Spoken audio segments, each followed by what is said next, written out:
Hello friends, welcome to mother simple kitchen. আশা করি যে যেখান থেকে আমার ভিডিওটা দেখছো সবাই ভালো আছো। আজকে আমি তোমাদের সঙ্গে শেয়ার করব একটা ইনস্ট্যান্ট ডেজার্ট রেসিপি। হ্যাঁ বন্ধুরা, 10 মিনিটের মধ্যে করে ফেলতে পারো এই ডিলিশিয়াস ডেজার্ট রেসিপি। হুট করে কেউ চলে আসলে গেস্ট, তখন তোমরা অনায়াসে বানিয়ে নিতে পারো। একদম কম উপকরণে খুবই সহজভাবে আমি তোমাদের এই ডেজার্ট রেসিপি তোমাদের সঙ্গে শেয়ার করছি। আশা করি তোমাদের ভালো লাগবে। আর দেখেই বুঝতে পারছো কতটা ডিলিশিয়াস হয়েছে। এটা আমি খুবই সহজ উপায়ে করেছি আর খুবই কম উপকরণে, কিন্তু খেতে এত টেস্টি যে গেস্ট বুঝবেই না তুমি কী দিয়ে বানিয়েছো। চলো দেখে নেওয়া যাক রেসিপিটা। এর জন্য আমার লাগবে রাস্কেট বিস্কিট।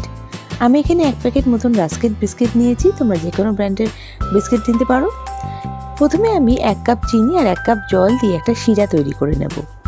আর আমি এখানে ফুড কালার দিয়েছি, এটা অপশনাল, তোমরা চাইলে দিতেও পারো বা অ্যাভয়েড করতে পারো। এটা আমি মিষ্টির সৌন্দর্যের জন্য অ্যাড করছি, তোমাদের চাইলে তোমরা দিতে পারো।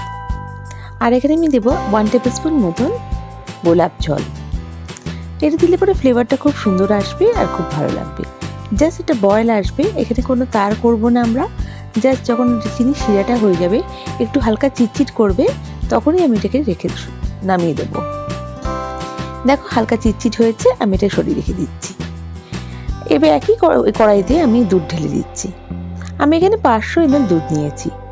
দুধটাকে ফুটিয়ে নিতে হবে ভালো করে। আমি কিন্তু দুধটাকে জাল দিয়ে বেশ ঘন করে অনেকটা কমিয়ে নেব। আর এখানে আমি অ্যাড করব কিছুটা দুধ আমি সরিয়ে রেখেছিলাম, এর মধ্যে আমি 2 চামচ মতন আমি কাস্টার্ড পাউডার অ্যাড করছি। এটাকে ভালো করে গুলে নিতে হবে। ঠান্ডা দুধে আমি কাস্টার্ড পাউডারটা অ্যাড করছি। গরম দুধে অ্যাড করলে লামস হয়ে যাবে আর ভালো হবে না। দেখো ভালো করে আমি গুলে নিলাম, এটাকে গুলে আমি সাইডে রাখছি। এটা আমি একটু পরে অ্যাড করব। এবার দেখো ভালো করে আমি গুলে নিয়েছি কিন্তু। আর আমার যে দুধটা সেটা কিন্তু ভালো করে জাল দিয়ে নিচ্ছি, মানে জাল দিয়ে আমাকে প্রায় অনেকটা কমিয়ে নিতে হবে দুধটা। তার আগে আমি এখানে অ্যাড করে দিচ্ছি চিনি।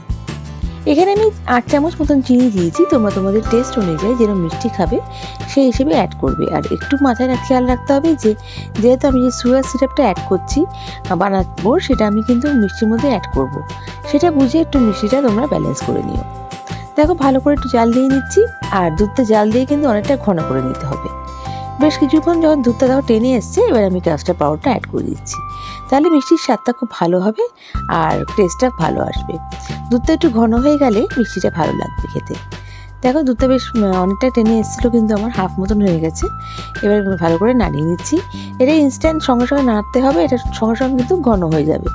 আর এটা বেশিক্ষণ লাগবে না, একদম ঝটপট হয়ে যাবে। দেখো আমার কিন্তু দুধটা রেডি হয়ে গেছে কাস্টার্ডটা। এবার বেশ আমি দেখো একটু ঠান্ডা করে নেবো হালকা। আমি এবার গ্যাসটাকে অফ করে রাখছি। আর কনস্ট্যান্ট কিন্তু নাড়তে হবে, মানে যখন তোমরা কাস্টার্ড পাউডার দেবে কনস্ট্যান্ট নাড়বে, যাতে কিন্তু কোনো লাম্পস না হয়ে যায়, তাহলে ভালো লাগবে। দেখো হয়ে গেছে আমার, এটা সরিয়ে যাচ্ছি।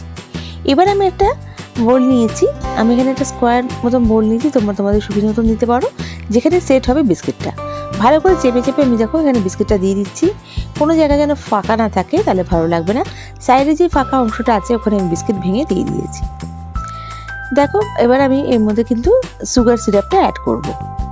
বেশ ভালো করে আমাকে সুগার সিরাপটা বিস্কিটগুলোর মধ্যে দিতে হবে, যাতে বিস্কিটটা সফট হয়ে যায় আর মিষ্টির স্বাদটা খুব ভালো আসবে। বিস্কিটটা যদি ভালোভাবে না ভেজে তাহলে কিন্তু ভালো লাগবে না খেতে মিষ্টিটা। দেখো আমি ভালো করে বিস্কিটটাকে ভিজিয়ে নিচ্ছি সুগার সিরাপের মধ্যে। আর সাইডে যে জায়গাটা হয়েছে ওখানে কিন্তু আরও বিস্কিট অ্যাড করে নিয়েছি অফ ক্যামেরায়। দেখো এবার আমি এর মধ্যে অ্যাড করছি আমার কাস্টার্ডের যে মিক্সারটা আছে, ওটা অ্যাড করে দিচ্ছি। দেখো ভালো করে মিক্স করে আমি ভালো করে অ্যাড করে দিচ্ছি। এই রেসিপিটা এত ঝটপট হয়ে যায় আর খেতে এত সুন্দর, তোমরা একবার ট্রাই না করলে বুঝতেই পারবে না যে কত সুস্বাদু এই রেসিপিটা। দেখো এরপর আমি আবার সেম প্রসেসটা রিপিট করব। আমি এখানে রাসগুলো দিয়ে দিচ্ছি, দিয়ে আবার কিন্তু আমি এখানে সুগার সিরাপ দেবো। তোমাদের যদি কন্টেনারটা একটু মানে বড়ো থাকে, তোমরা তো 3টে লেয়ারও করতে পারো। আর আরও একটু কাস্টার্ড তাহলে তোমাদের বেশি নিতে হবে। দুধটা তোমরা এখানে বেশি নেবে, আর সেই অনুযায়ী তোমাদের মানে চিনি সিরাপটা বা কাস্টার্ড পাউডারটা বাড়াতে হবে। দেখো আমি এখানে সিরাপটা দিয়ে দিচ্ছি। এখানে আমি কালারটা ফুড কালার দেওয়ার জন্য দেখতে খুব সুন্দর হয়েছে। তোমরা কিন্তু যদি ফুড কালারটা অ্যাভয়েড করো কোনো ব্যাপার না, খেতে স্বাদটা কিন্তু কোনো হেরফের হবে না। দেখো ভালো করে ভিজিয়ে নিয়েছি। এবার আমি আবার কাস্টার্ডের একটা লেয়ার দিয়ে দিচ্ছি। এই মিষ্টিটা লেয়ার বাই লেয়ার হয় আর খেতে এত সুন্দর, কেউ মানে বুঝতেই পারবে না যে তুমি রাস্ক বিস্কুট দিয়ে বানিয়েছো বা ঘরে বানিয়েছো। দেখো ভালো করে কভার করে দিয়েছি। এবার আমি এর উপরে কিন্তু এই সুগার সিরাপটা আবার দিয়ে দিচ্ছি।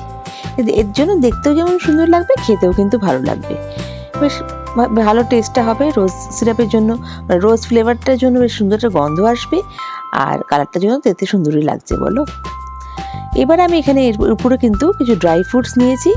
আমি এখানে আমন্ডস আর ক্যাশিউ নিয়েছি। তোমাদের মনের মতন ড্রাই ফ্রুট অ্যাড করতে পারো, পেস্তা যা ইচ্ছা তোমাদের অ্যাড করতে পারো। ভালো করে আমি দেখো স্প্রেড করে নিচ্ছি, আর উপরটা মধ্যে ভালো করে আমি কিন্তু মানে ড্রাই ফ্রুটসগুলো ছড়িয়ে দেবো, যাতে খাবার সময় মুখে পড়লে খুবই ভালো লাগবে আর একদম টেস্টটা খুব দারুণ লাগবে। দেখো আমি ভালো করে ড্রাই ফ্রুটসগুলো ছড়িয়ে নিচ্ছি। আমি কিন্তু এটা ঠান্ডা করে এটাকে সার্ভ করব। এটা ঠান্ডা করে সার্ভ করলে কিন্তু ভালো লাগবে। বন্ধুরা, আমার রেসিপিটা যদি ভালো লেগে থাকে প্লিজ লাইক করো, আর নতুন বন্ধুরা আমাকে সাবস্ক্রাইব করে আমার পাশে থেকে যেও। বেল বাটনটা প্রেস করো যাতে আমার রান্নার নোটিফিকেশনগুলো সব থেকে প্রথমে তোমরা পেয়ে যাও। তোমাদের এক একটা লাইক কমেন্ট আমাকে মোটিভেট করে নতুন নতুন রেসিপি নিয়ে আসার জন্য। আর আমার এই রেসিপিটা কেমন লাগলো আমাকে কমেন্ট করে নিশ্চয়ই জানিও। নেক্সট রেসিপি নিয়ে আবার হাজির হয়ে যাব। তোমরা সবাই ভালো থেকো, সুস্থ থেকো, বাই।